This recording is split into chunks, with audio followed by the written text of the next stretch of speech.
나타샤의 책 여행입니다. 로버트 제임스 윌러의 메디선 카운티의 다리 두 번째 시간 길 혹은 떠도는 영혼 편입니다. 길 혹은 떠도는 영혼. 로버트 킹케이드는 다음 며칠간 촬영을 포기했다. 프란체스카 존스는 꼭 필요한 일이 아니면 농장 일을 하지 않았다. 그들 두 사람은 내내 함께 지내면서 이야기를 나누거나 사랑을 나누었다. 그녀가 부탁하자 그는 두 차례에 걸쳐 기타를 연주하며 꽤 괜찮은 목소리로 그녀를 위해 노래를 불러주었다.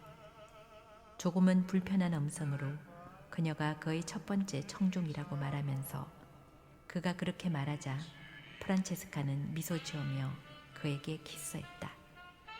그리고는 감정에 빠져서 그가 부르는 고래잡이 배와 사막에 부는 바람이라는 노래에 귀를 기울였다. 프란체스카는 해리를 타고 그와 함께 디모인 공항으로 갔다. 그는 거기서 필름을 뉴욕으로 붙였다. 그는 가능할 때는 언제나 처음 찍은 필름 몇 통을 미리 보냈다. 그렇게 함으로써 편집자들은 그가 하고 있는 작업을 점검할 수 있었고 사진 기술자들은 그의 카메라 셔터가 제대로 작동하고 있는지 확인할 수 있었다. 그런 다음 그는 점심 식사를 하기 위해 그녀를 건사한 식당으로 데려갔다. 그리고 테이블 위로 그녀의 양손을 꼭 잡고 강렬한 눈빛으로 그녀를 바라보았다. 그러자 웨이트는 그들의 모습을 보고 미소 지었다. 자신도 언젠가는 그런 식의 감정을 느끼게 되길 바라면서. 그녀는 로버트 킹케이드의 인생에 대한 감각에 감탄했다.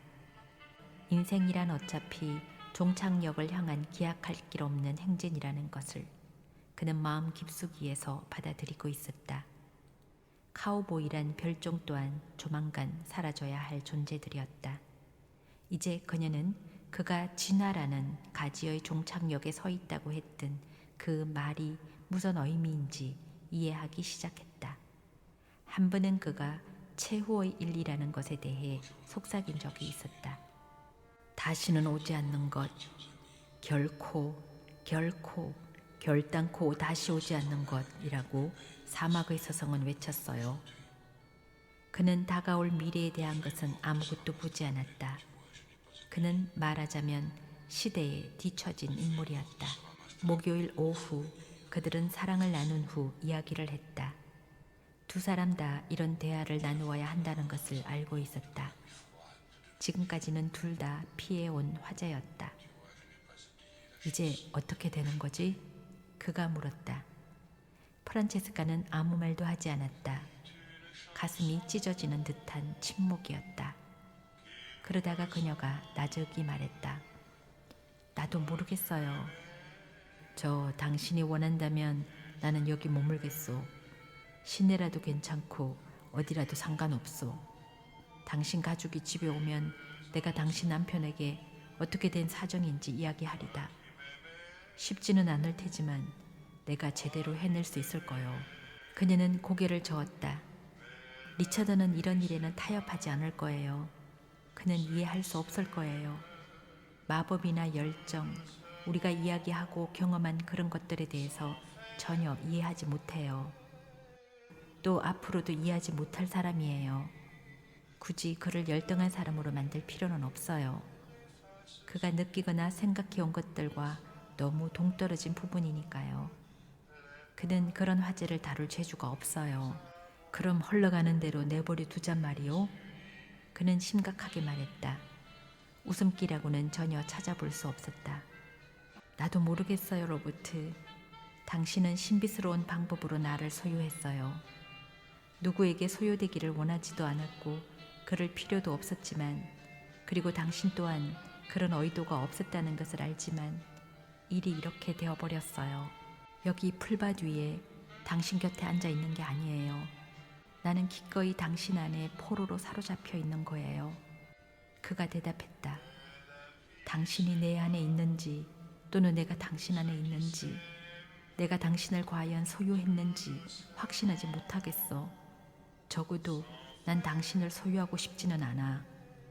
우리 둘은 우리가 우리라고 새로 만들어낸 다른 존재 안에 있다고 생각해. 물론 우리는 그 존재 안에 있는 것도 아니지. 우리가 바로 그 존재니까. 우리 둘 다 스스로를 잃고 다른 존재를, 우리 두 사람이 서로 얽혀들어 하나로만 존재하는 그 무엇인가를 창조해낸 거요. 맙소사, 우린 사랑에 빠졌어. 더 이상 어찌할 수 없이 가장 깊고 가장 심오하게. 나와 함께 여행해요, 프란체스카. 그건 문제가 안 돼. 우린 사막의 모래 위에서 사랑을 나누고 몬바사의 발코니에서 브랜디를 마시는 거요. 아라비아의 범선이 돛을 달고 아침의 첫바람을 타고 들어오는 광경을 보게 될 거요. 나는 당신에게 사자의 나라와 벵갈만에 있는 옛 프랑스 도시를 보여줄 거요. 그곳에는 멋진 옥상 레스토랑이 있어. 산길을 오르는 기차도 있고 높은 피레네 산맥에서 바스크족이 운영하는 작은 여인숙에도 들럽시다.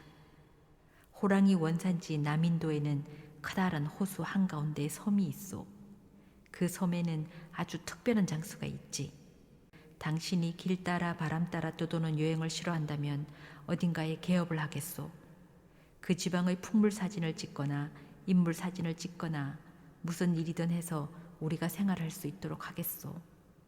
로버트, 우리가 어젯밤 사랑을 나눌 때 당신이 한 말을 나는 아직도 기억하고 있어요. 내가 당신의 힘에 대해 속삭였죠? 맙소사, 당신은 정말이지 대단한 힘의 소유자예요. 당신이 말했죠?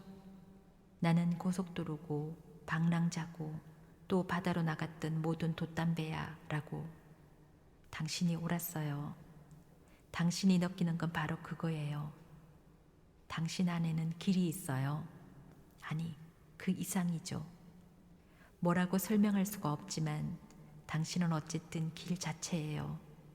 환상과 현실이 만나면서 미처 이어지지 못한 틈, 바로 당신은 거기에 있어요. 거기, 길 위에. 그 길은 바로 당신 자신이에요. 당신은 낡은 배낭이고 헬이라는 이름의 트럭이고 아시아까지 날아가는 제트 여객기예요. 내가 당신에게 바라는 것이 바로 그것이고요. 당신 말처럼 당신의 진화 가지가 막다른 골목에 이르렀다면 나는 당신이 빠른 속도로 그 골목을 치고 나가길 바래요. 당신이 나를 데리고서도 그렇게 할 수 있다고 확신할 수가 없어요. 모르겠어요? 나는 당신을 너무나 사랑하기 때문에 잠시라도 당신을 얽어매는 것을 생각할 수도 없어요. 그렇게 하는 것은 당신이라는 멋진 야생동물을 죽이는 것이나 다름없어요. 그러면 그 힘도 함께 죽어갈 거고요. 킨케이드가 입을 열었지만 프란체스카가 말을 막았다. 로버트, 난 완전히 끝난 것은 아니에요. 만일 당신이 나를 품에 안고 당신의 트럭으로 데려가서 꼭 당신과 함께 가야 한다고 고집한다면 나는 불평 한마디 늘어놓지 않을 거예요. 당신 말 한마디에 그렇게 될 수도 있어요. 하지만 당신은 그러지 않을 거라고 생각해요. 당신은 그러기에는 너무나 감각적이고 내 감정을 너무나 잘 아니까요.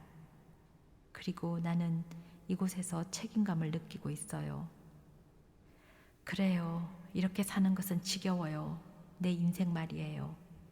낭만도 에로티시즘도 촛불 밝힌 부엌에서 춤을 추는 것도 여자를 사랑하는 방법을 아는 남자의 멋진 감정도 여기에는 존재하지 않아요. 무엇보다도 이 생활에는 당신이 없으니까요. 하지만 내게는 지독한 책임감이 있어요. 리처더에게, 아이들에게. 내가 그냥 떠나버리면 내 육체적인 존재가 사라지는 것만으로도 리처더에겐 너무나 힘들 거예요. 그것만으로도 그를 파멸시킬지도 몰라요. 그보다도 더 나쁜 것은 그가 여생을 이곳 사람들의 속닥거림 속에서 살아가야만 할 거라는 점이에요. 저 사람은 리처드 존슨이야. 부인은 화끈한 이탈리아 여자였는데 글쎄 몇 년 전에 장발의 사진사랑 줄행랑을 놓았지. 리처드는 그 고통을 겪어내야 할 것이고 아이들은 이 고장에 사는 한은 윈터셋 사람들의 조소를 들어야 할 거예요. 그들 역시 고통을 겪겠죠. 그리고 나를 미워할 거예요. 나는 당신을 원하고 당신과 함께 있고 싶고 당신의 일부분이 되고 싶어요.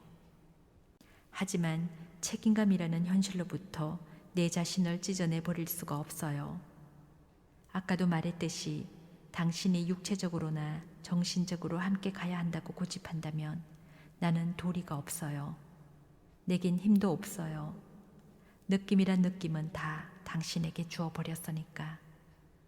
당신에게 내가 길을 빼앗지 않겠다고 말했지만 내가 간다면 그건 이기적으로 당신을 원하기 때문이에요. 하지만 제발 나를 그렇게 만들지 말아요. 내가 책임감을 내던져 버리게 하지 말아요. 그럴 수도 없고 그런 생각을 지니고 살 수도 없어요. 만일 내가 지금 떠난다면 떠난다는 그 생각만으로도 이미 예전의 내가 아니에요.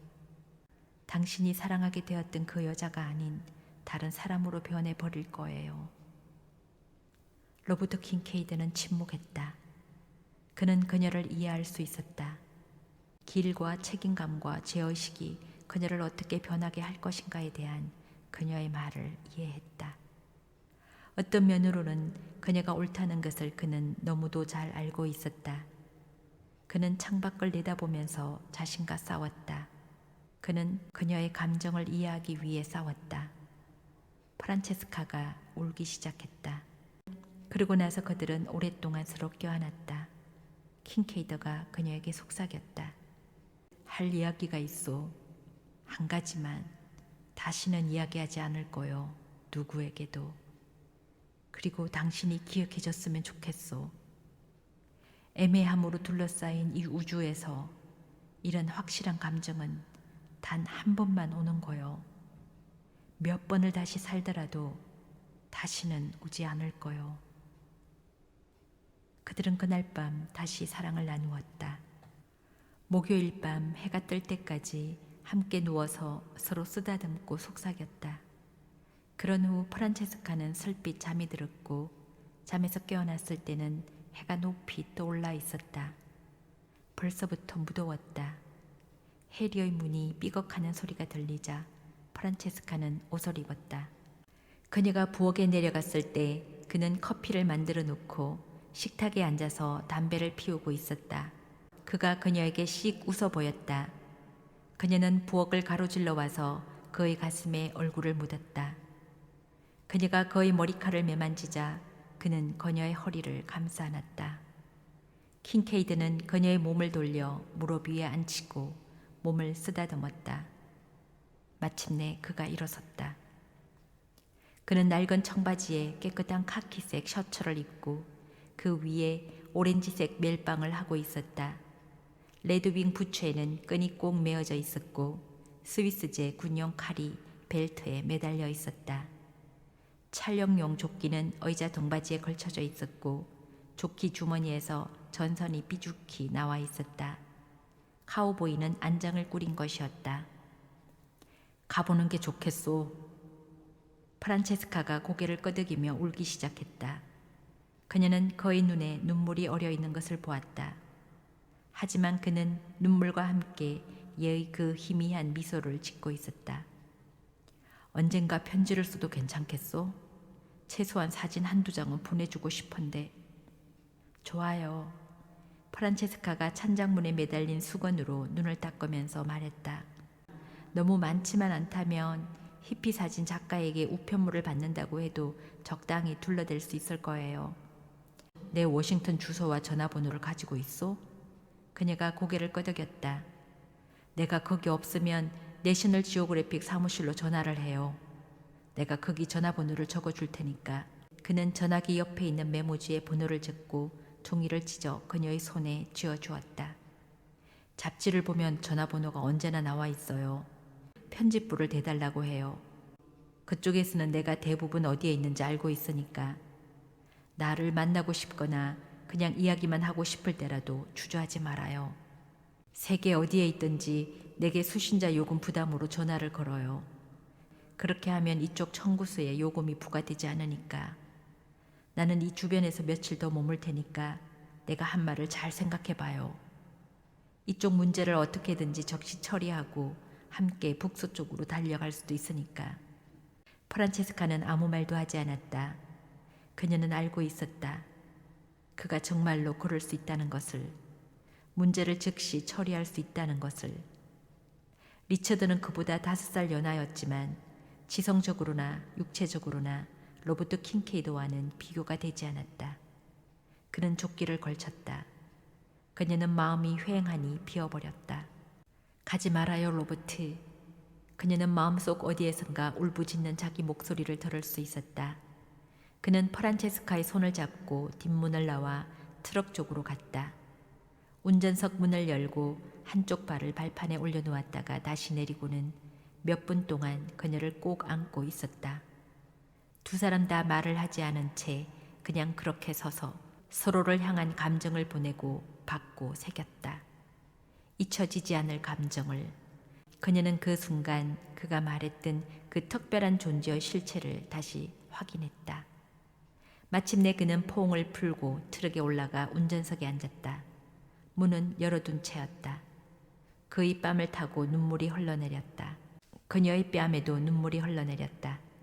천천히 그가 문을 닫을 때 삐걱하는 소리가 났다. 그녀는 여느 때처럼 출발하기를 꺼렸지만 그녀는 그가 부츠를 신은 발로 엑셀레이터를 힘껏 밟는 소리를 들었다. 낡은 트럭이 움직이기 시작했다. 그는 후진 기어를 넣고 클러치를 밟은 채 앉아 있었다. 처음에는 심각하게, 그러고 나서는 약간의 웃음기를 띠고 그는 자동차 도로를 가리켰다. 길이요, 길로 나서는 거요. 나는 다음 달에는 인도 남동부에 있을 거요. 거기서 카드를 한 장 보내도 괜찮겠소? 그녀는 말을 하지 않았지만 고갯짓으로 거절을 표시했다. 우편함에서 그 카드를 발견하게 되면 리처드는 견디기 힘들어하리라. 그녀는 로버트가 이해하고 있다는 것을 알았다. 그가 고개를 끄덕였다. 트럭이 자갈을 튀기며 마당으로 후진하자 바퀴 아래에 있던 병아리 떼가 놀라 흩어졌다. 잭은 농기구 흙간으로 들어가는 그들 중 한 마리를 쫓아가며 지저댔다. 로버트 킹케이드는 열린 조수석 창으로 그녀에게 손을 흔들었다. 그녀는 그의 언팔찌에 햇빛이 반사되는 것을 볼 수 있었다. 그는 셔츠의 단추 2개를 열어놓고 있었다. 그가 집 앞 도로로 들어섰다. 프란체스카는 계속 눈물을 훔치며 그의 뒷모습을 보려고 애썼다.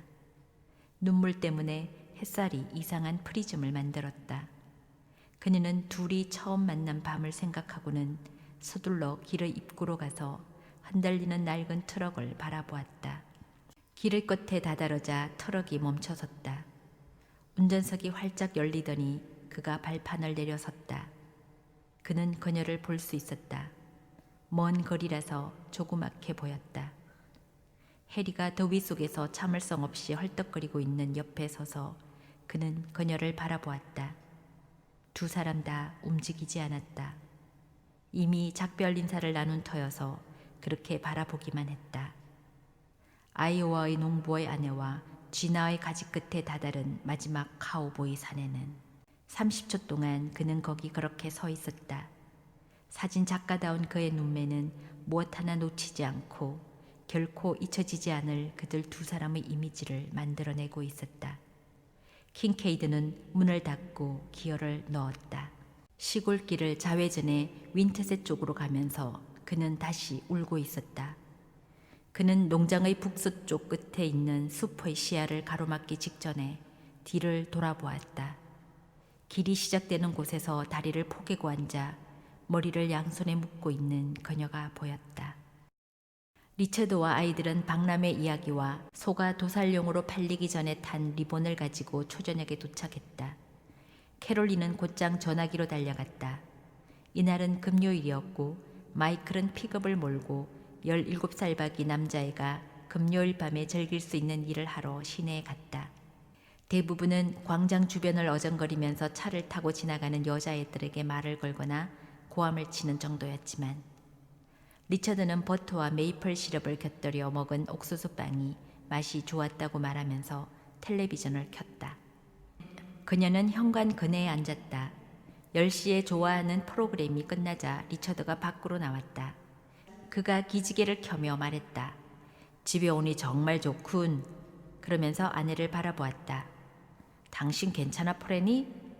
약간 피곤하든지 백일몽을 꾸고 있거나 그런 것 같은데?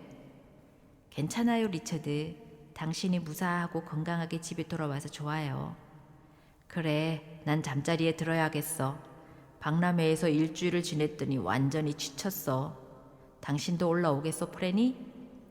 잠깐만 있다가요. 밖에 나오니 좋네요.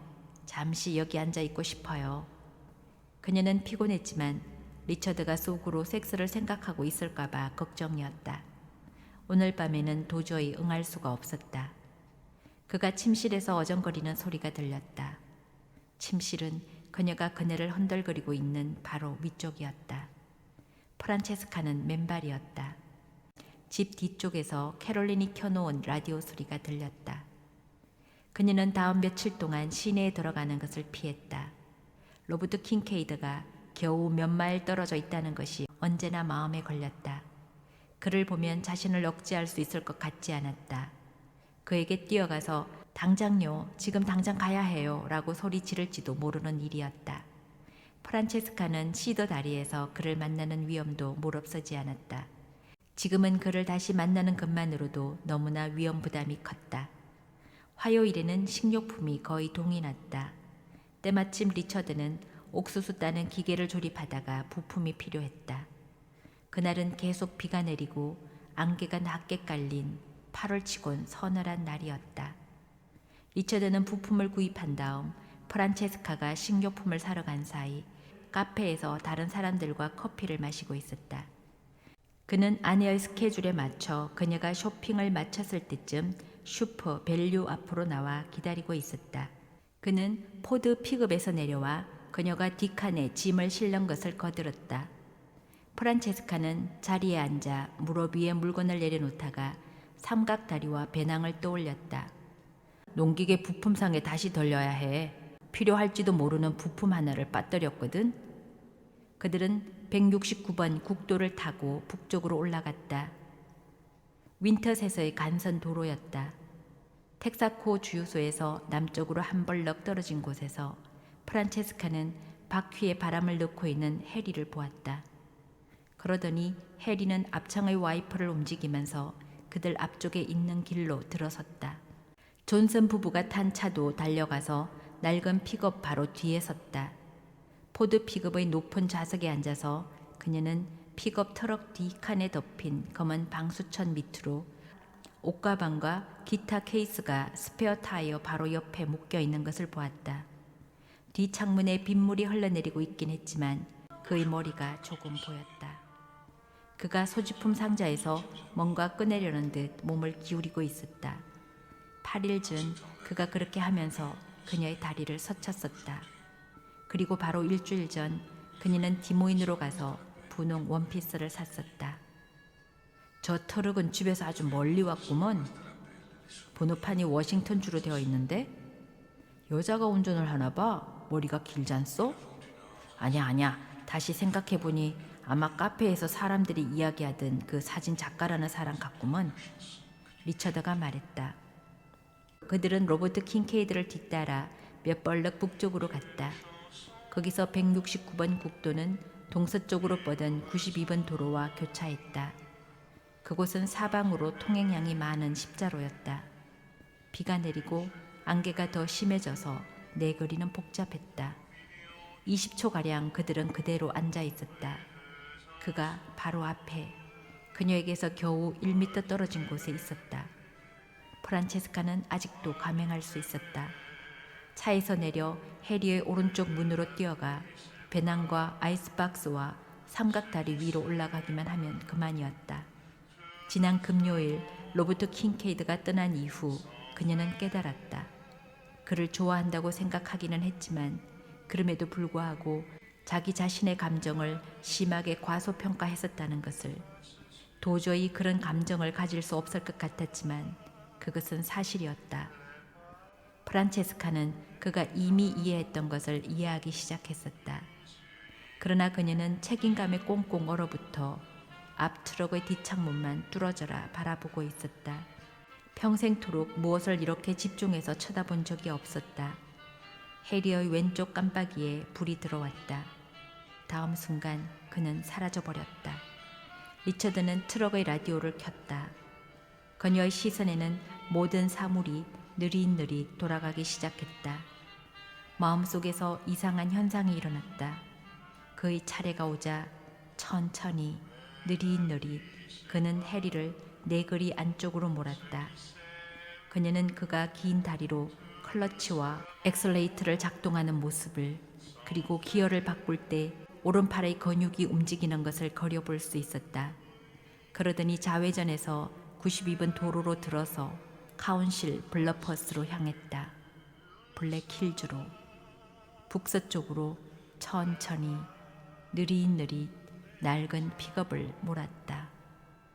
굉장히 천천히 내거리를 돌아 서쪽으로 향했다. 눈물과 빗줄기와 안개 속에 갇혀서 그녀는 차 문에 씌어진 빨간 페인트 글씨를 분별할 수가 없었다.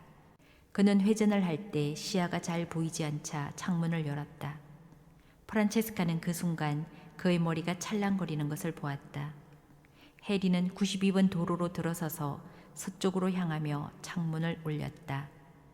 오 하느님, 오 주 예수 그리스도여, 안 됩니다. 그런 말이 안에서 솟아나왔다. 내가 틀렸어요. 로버트, 여기 머무르겠다는 생각이 털렸지만 갈 수가 없어요.